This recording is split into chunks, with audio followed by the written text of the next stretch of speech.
Hello everyone, welcome to think legal with Amandeep. Chapter 9 देख रहे थे हम और 138 तक हमने ख़त्म कर लिया था। अब हम स्टार्ट करेंगे सेक्शन 139 के साथ। It deals with contents of the bond. The bond और bail bond to be executed by any such person shall bind him. तो जो बॉन्ड और बेल बॉन्ड एग्जीक्यूट करेगा पर्सन वो बाइंड हो जाएगा। किस पर्पज़ के लिए? To keep the peace, peace maintain करने के लिए। और अगर दूसरा बॉन्ड है to be of good behaviour. ठीक है, तो हम दो तरह के बॉन्ड ले रहे हैं इस चैप्टर में। एक बॉन्ड है टू कीप द पीस और एक बॉन्ड है to be of to maintain good behaviour. ठीक है, तो जो भी बॉन्ड उसने दिया है वो अपने बॉन्ड से बाइंड हो जाएगा। As the case may be, and in the later case, the commission or attempt to commit or the abatement of any offence punishable with imprisonment, wherever it may be committed, is a breach of the bond or bail bond.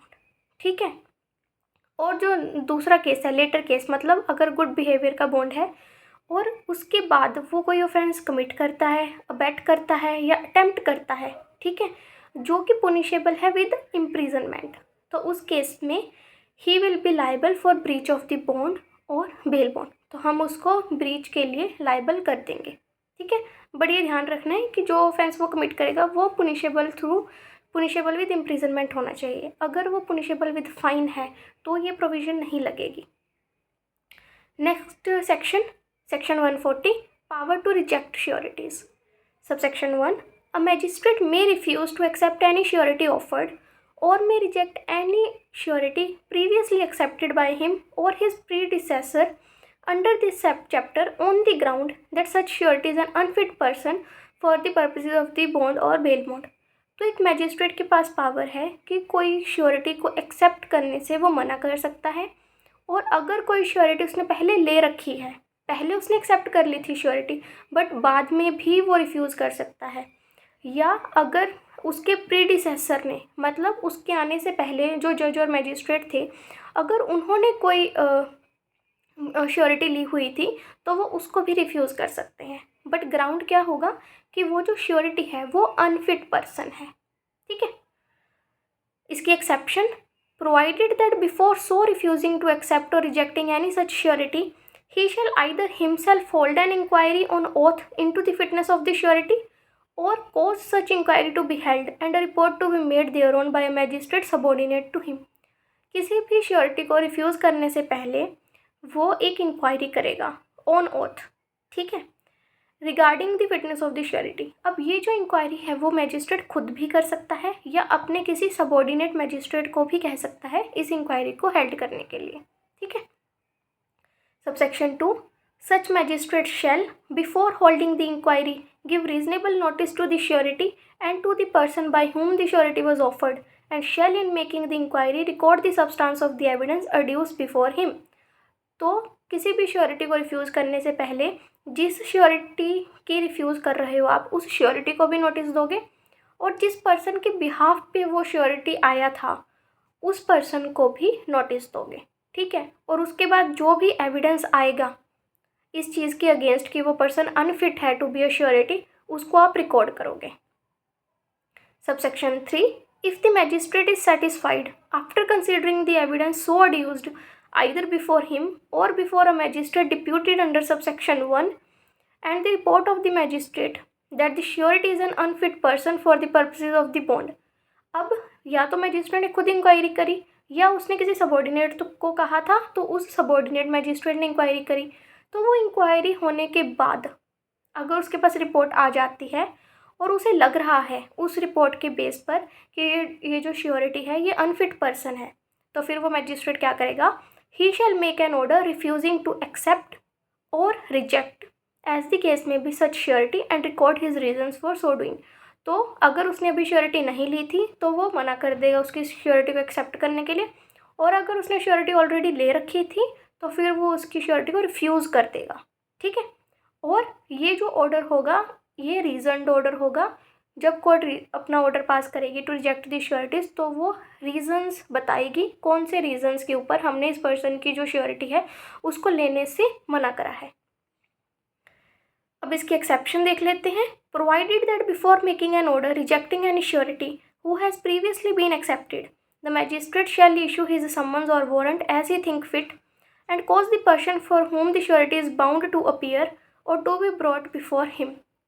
ठीक है, किसी भी surety की जो surety है उसको refuse करने से पहले जो कि उसने ऑलरेडी ले रखी है, ठीक है, तो क्या है, एक पर्सन है, उस पर्सन के बिहाफ पर किसी पर्सन ने श्योरिटी दी है, तो जिस पर्सन के बिहाफ पे आपने श्योरिटी ले रखी थी, अगर आपने उस पर्सन की श्योरिटी को रिफ्यूज़ कर दिया तो इसका मतलब क्या हो गया कि अब आपके पास जो अक्यूज्ड पर्सन है उसके अगेंस्ट कोई श्योरिटी ही नहीं है।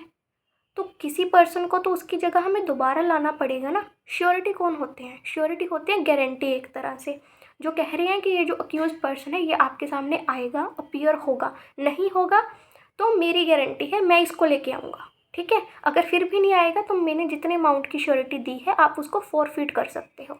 ठीक है, तो अब जब गारंटी ख़त्म हो गई तो अक्यूज पर्सन भाग भी सकता है, तो इसलिए हम जो अक्यूज पर्सन है उसको नोटिस देंगे कि हम ये श्योरिटी रिफ्यूज़ करने वाले हैं, आप आओ हमारे सामने, और उसके बाद फिर नई श्योरिटी ला कर दो हमें। ठीक है, section 141 imprisonment in default of security. Subsection 1A, if any person ordered to give security under section 125 or 136 does not give such surety on or before the date on which the period for which such security is to be given commences। तो जिस person को हमने section 125 में या section 136 में security देने का order किया था बट उस पर्सन ने within specified time security नहीं दी, तो he shall except in the case next hereinafter mentioned be committed to prison, तो हम उसको जेल में भेज देंगे। और if he is already in prison, अगर वो ऑलरेडी ही जेल में है, he be detained in prison until such period expires और until within such period he gives the security to the court और magistrate who made the order requiring it. ठीक है, तो फिर अगर तो पर्सन जेल में नहीं है तो उसको जेल में भेज देंगे क्योंकि उसने सिक्योरिटी नहीं दी। अगर वो जेल में ही है ऑलरेडी तो उसको जेल में ही रखा जाएगा जब तक कि वो सिक्योरिटी नहीं दे देता कोर्ट और मैजिस्ट्रेट को। ठीक है,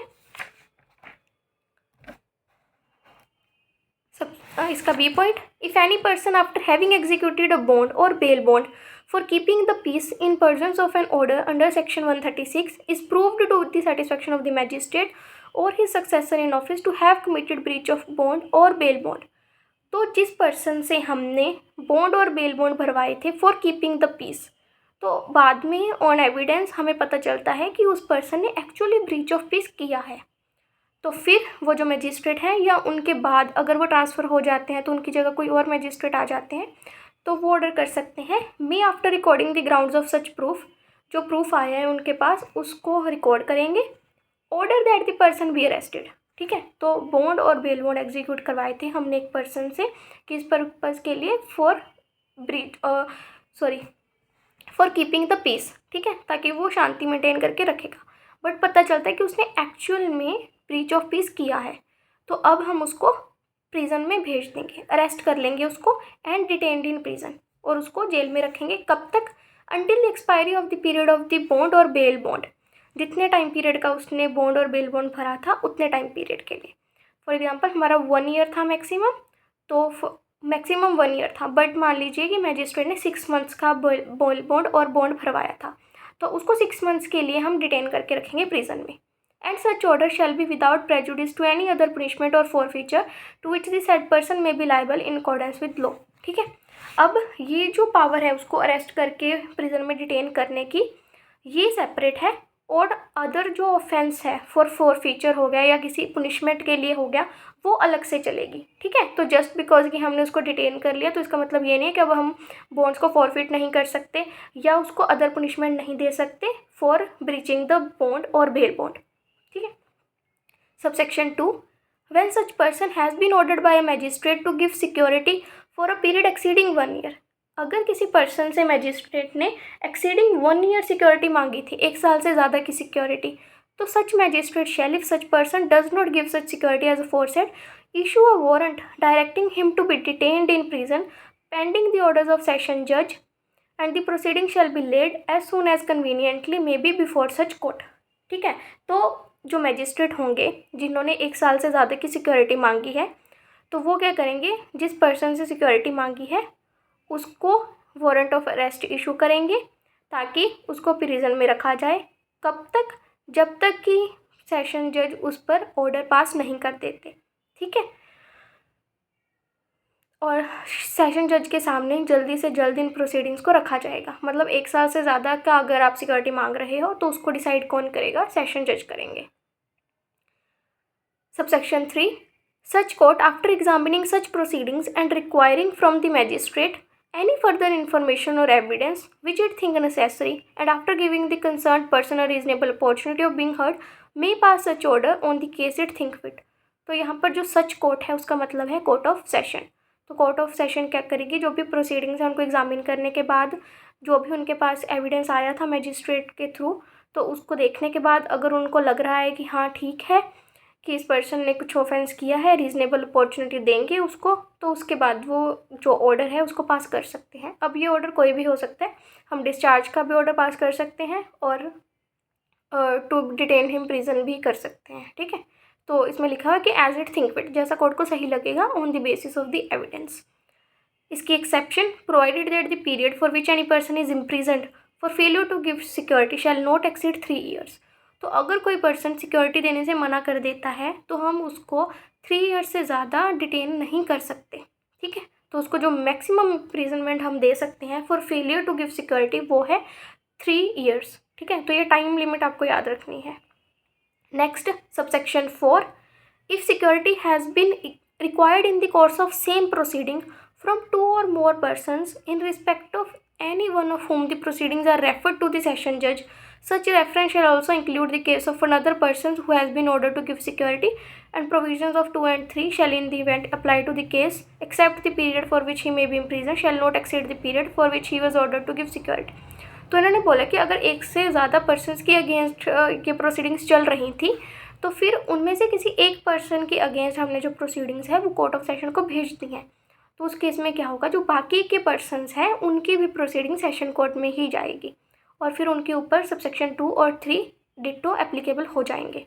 बट इस केस में वो जो पर्सन है वो कितने टाइम पीरियड के लिए इम्प्रिजन्ड होगा?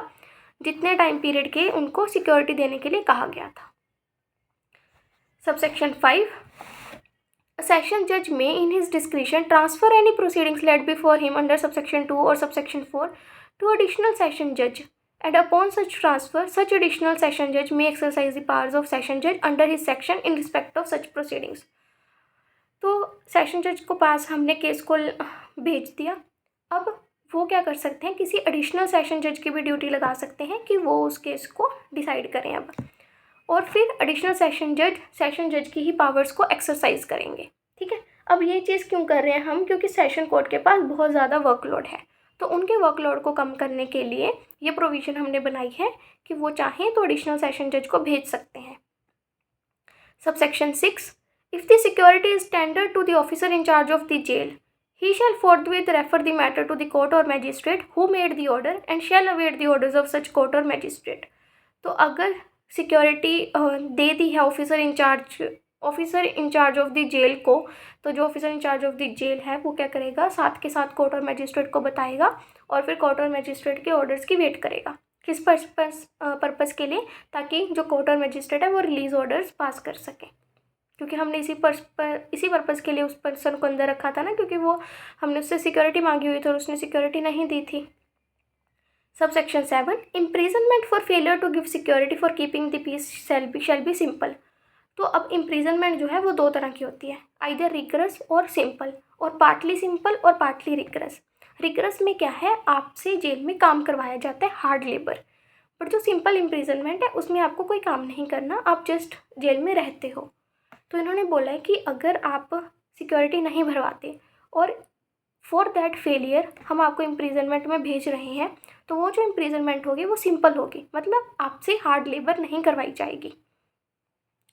Subsection 8, imprisonment for failure to give security for good behaviour shall where the proceedings have been taken under 127 be simple, and where the proceedings have been taken under 128, 129 be rigorous or simple as the court or magistrate in each case directs। ठीक है, तो अगर तो proceedings हमने 127 में चलाई हैं तो जो इम्प्रिजनमेंट होगी वो सिंपल होगी। अगर प्रोसीडिंग्स है 128 और 129 की तो वो जो है इम्प्रिजनमेंट वो रिगरस भी हो सकती है और सिंपल भी हो सकती है, जैसा कि मैजिस्ट्रेट को ठीक लगेगा। अब उसके बाद नेक्स्ट सेक्शन आ गया हमारा 142। इसमें आप लिख सकते हैं कि 127 में जो हम प्रोसीडिंग चला रहे थे वो थी seditious matter, 128 suspected person, 129 habitual offender. Section 142 power to release persons imprisoned for failing to give security. Subsection 1 whenever the district magistrate in the case of an order passed by an executive magistrate under section 136 or the chief judicial magistrate in any other cases of the opinion, तो किसके पास power है release करने की person को जिसको कि हमने imprisonment में रखा हुआ है बिकॉज उसने सिक्योरिटी फर्निश नहीं करी थी। तो अगर तो एग्जीक्यूटिव मैजिस्ट्रेट ने ऑर्डर पास करा था इम्प्रिजनमेंट का तो उस केस में डिस्ट्रिक्ट मैजिस्ट्रेट करेंगे, और अगर किसी और मैजिस्ट्रेट ने करा था तो उस केस में chief judicial magistrate order pass करेंगे। ठीक है, क्या करेंगे, अब उनको लग रहा है कि any person imprisonment for failing to give security under this chapter may be released, कि उस पर्सन को हम रिलीज़ कर सकते हैं without hazard to the community और to any other person he may order such person to be discharged. ठीक है, कि अब कोई खतरा नहीं है सोसाइटी को इस पर्सन से या किसी और पर्सन को इस पर्सन से खतरा नहीं है, तो वो क्या कर सकते हैं, डिस्ट्रिक्ट मैजिस्ट्रेट या सीजीएम डिस्चार्ज कर देंगे उस पर्सन को जिसको कि हमने इम्प्रिजनमेंट में रखा था for failure to give security.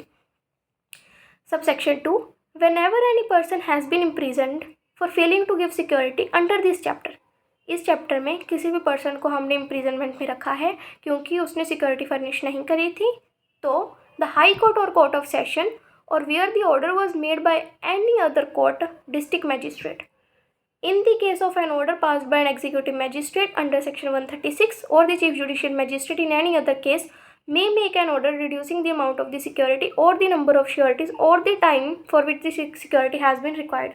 तो देखिए तीन चीज़ें हैं, एक तो कि जो सिक्योरिटी का अमाउंट है आप उसको कम कर रहे हो, दूसरा नंबर ऑफ श्योरिटीज़ कम कर रहे हो। फॉर एग्जांपल कोर्ट ने कहा था 2 श्योरिटीज़ लाओ, तो अब आप उसको कम करके 1 श्योरिटी भी मांग सकते हो, या जितने टाइम के लिए सिक्योरिटी मांगी गई है उस टाइम पीरियड को भी कम कर सकते हो। 1 साल के लिए मांगी, आप कह दोगे नहीं 5 महीने के लिए चाहिए, तो ये सारी तीनों पावर्स को कौन एक्सरसाइज कर सकता है, तो अगर तो हाई कोर्ट और कोर्ट ऑफ सेशन कर सकती है।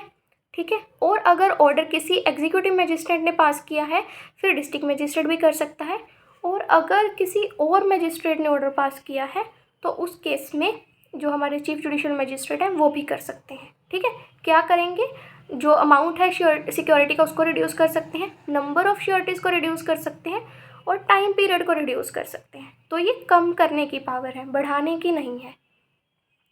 Subsection 3 an order under subsection 1 may direct the discharge of such person either without conditions और upon conditions which such person accept. तो सबसेक्शन 1 में हम पर्सन को डिस्चार्ज कर रहे थे, अब ये जो डिस्चार्ज है वो ऑन कंडीशंस भी हो सकता है और विदाउट कंडीशंस भी हो सकता है। Provided any condition imposed shall cease to operative when the period for which such person was order to give security has expired.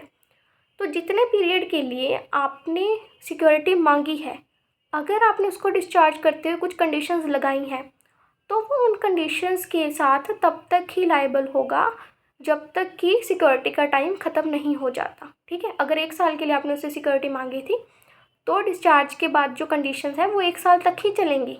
ठीक है, सिक्योरिटी के टाइम को एक्सीड नहीं करेंगे। जिस दिन आपकी सिक्योरिटी ख़त्म होगी उसी दिन आपकी जो कंडीशंस हैं वो भी ख़त्म हो जाएंगी। Subsection 4 the state government may prescribe by rules the conditions upon which a conditional discharge में बी मेड। स्टेट गवर्नमेंट बता सकती है कि अगर आपने कंडीशंस इम्पोज करनी है तो वो क्या होंगी।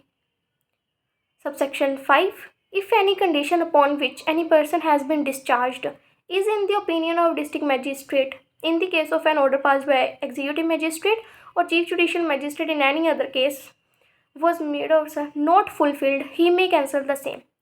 तो अभी एग्जीक्यूटिव मैजिस्ट्रेट ने ऑर्डर पास करा डिस्चार्ज का और कंडीशंस इम्पोज कर दी, या किसी और मैजिस्ट्रेट ने ऑर्डर पास करा और कंडीशंस इम्पोज कर दी, बट उस पर्सन ने कंडीशंस को फुलफ़िल नहीं करा, तो उस केस में अगर तो एग्जीक्यूटिव मैजिस्ट्रेट का ऑर्डर है तो डिस्ट्रिक्ट मैजिस्ट्रेट, अगर किसी अदर मैजिस्ट्रेट का ऑर्डर है तो चीफ जुडिशियल मैजिस्ट्रेट, वो क्या कर सकते हैं, उसका जो डिस्चार्ज है उसको कैंसिल कर सकते हैं। ठीक है, तो डिस्चार्ज को कैंसिल करने की पावर उस पर्सन के पास नहीं है जिसने कि डिस्चार्ज करा, ठीक है। तो किसके पास है? डिस्ट्रिक्ट मजिस्ट्रेट के पास है।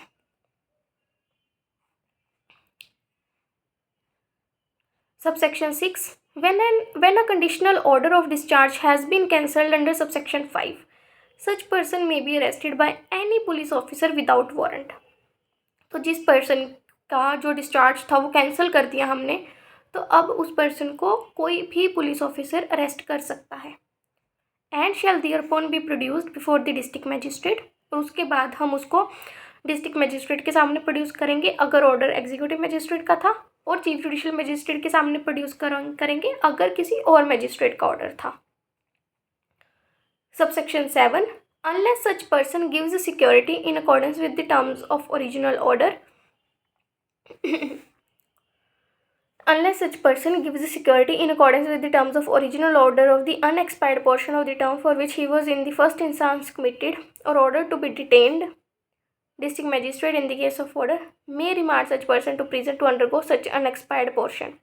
तो किसी पर्सन ने अभी सिक्योरिटी दी है, ठीक है, बट उसने अपने अनएक्सपायर्ड पोर्शन के लिए सिक्योरिटी दी, ठीक है, कि unless such person gives a security in accordance with the terms of original order, अगर तो वो ओरिजिनल ऑर्डर की कंप्लाइंस करके अपने अनएक्सपायर्ड पोर्शन के लिए सिक्योरिटी डिपॉजिट कर देता है, फिर तो वो ठीक है, फिर तो वो डिस्चार्ज हो जाएगा।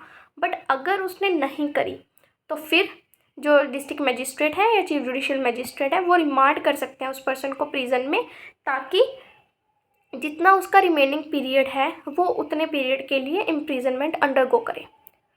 देखिए सिंपल सी बात, किसी पर्सन को हमने सिक्योरिटी देने के लिए बोला, उसने सिक्योरिटी नहीं दी, ठीक है, तो हमने उसको for failure to give security imprisonment में भेज दिया। बट डिस्ट्रिक्ट मजिस्ट्रेट और सीजीएम ने उसको क्या कर दिया? डिस्चार्ज कर दिया। डिस्चार्ज करते हुए कंडीशंस लगा दी। अब उसने उस कंडीशंस को फुलफ़िल नहीं करा, इसलिए हम उसको दोबारा से डिटेन कर रहे हैं। तो जब हम उसको कंडीशंस फुलफ़िल ना करने के लिए फिर से डिटेन कर रहे हैं और वो आकर अपना जितना रिमेनिंग टाइम पीरियड है उसके लिए सिक्योरिटी दोबारा से नहीं दे रहा, तब हम उसको जितना टाइम पीरियड रहता है उसके लिए फिर से इम्प्रिजनमेंट में भेज सकते हैं। Subsection 8, a person remanded to prison under subsection 7 shall, subject to the provisions of 141, be released at any time on giving security in accordance with the terms of the original order for the unexpired portion aforesaid to the court or magistrate by whom such order was made or to its successor।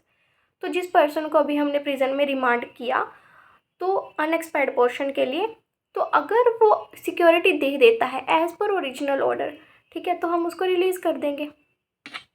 Subsection 9, the High Court or Court of Session may at any time for sufficient reasons to be recorded in writing cancel any bond for keeping the peace or for good behavior executed under this chapter by any order made by it and the district magistrate in any case of an order passed by an executive magistrate।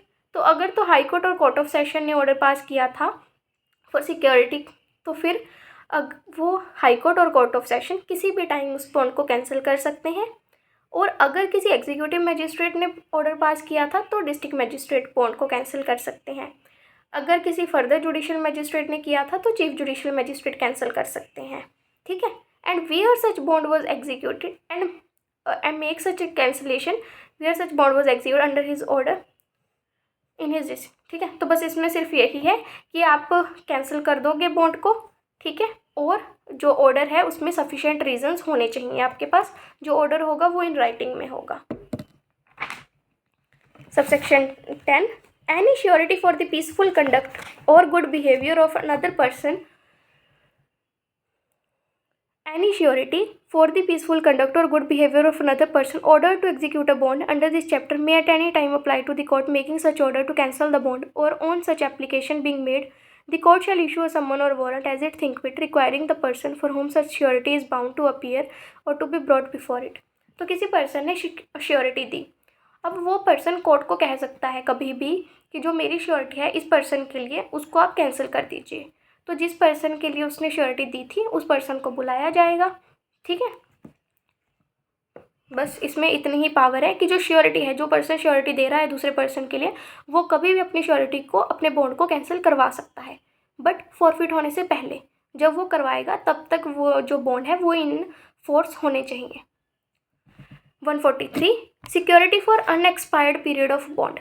Subsection 1. When a person for whose appearance a summon or warrant has been issued under the proviso to subsection 3 of 140 or under subsection 10 of 142 appears or is brought before the court or magistrate, तो जिस person के लिए surety दी थी, अब वो surety या तो हमने उस जो श्योरिटी उसको रिफ्यूज़ कर दिया या उस श्योरिटी ने खुद कहा कि मेरे बॉन्ड को आप कैंसिल कर दीजिए।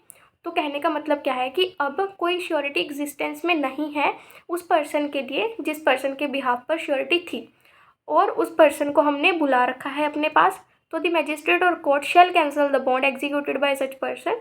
तो जो श्योरिटी है उस पर्सन ने जो बॉन्ड एग्जीक्यूट करा था, कोर्ट उसको कैंसिल कर देगी।